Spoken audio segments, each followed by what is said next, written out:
ये बातें बिल्कुल ऐसी हैं जैसे कल की है, क्योंकि मैं भी इस सारी चीजों में शामिल रहा हूं शुरू से पहले दिन से। दूसरी एक बात नसीब अशरफ साहब ने बड़ी अच्छी कही थी, साबिक सदर तो मैदान कर रहे हैं।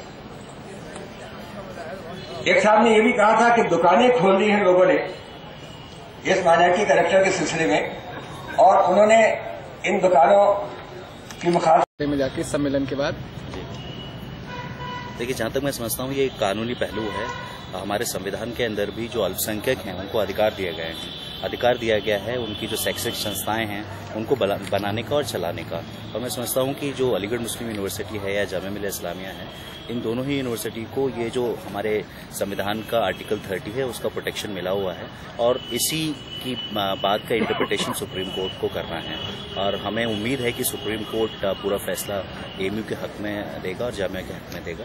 आज जो ये कन्वेंशन हुई है उसी सिलसिले में हुई है, अवेयरनेस फैलाने के लिए। और मैं समझता हूँ कि इस तरह की कन्वेंशन हर शहर और हर गांव में जरूरत है, जहां लोगों को जागरूक किया जा सके, उनको बताया जा सके कि क्या मुद्दा है।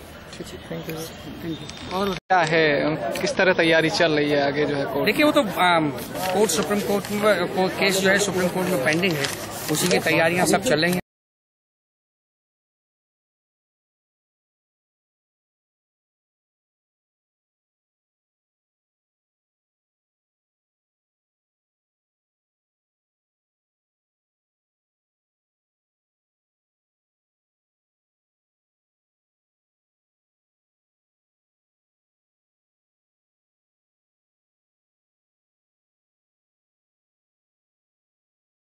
हैं कि अभी हमें अपने देश के संविधान पर, हमें अपने देश की अदलिया पर, जुडिशरी पर पूरा विश्वास है कि अगर माजी में कहीं कोई कमी हो गई थी तो ये कम से कम एक ऐसा इंस्टीट्यूशन है जिस इंस्टीट्यूशन के ऊपर अभी भी मुल्क के अक़लियतों को और मुल्क के दूसरे जो कमज़ोर तबकात हैं, चाहे उसमें दलित हों चाहे दूसरे रिलीजियस माइनॉरिटीज़ हों, उन्हें पूरा विश्वास है। तो इसलिए हम इस लड़ाई को फोकस करना चाहते हैं अभी लीगल ही एस्पेक्ट पर। मौजूदा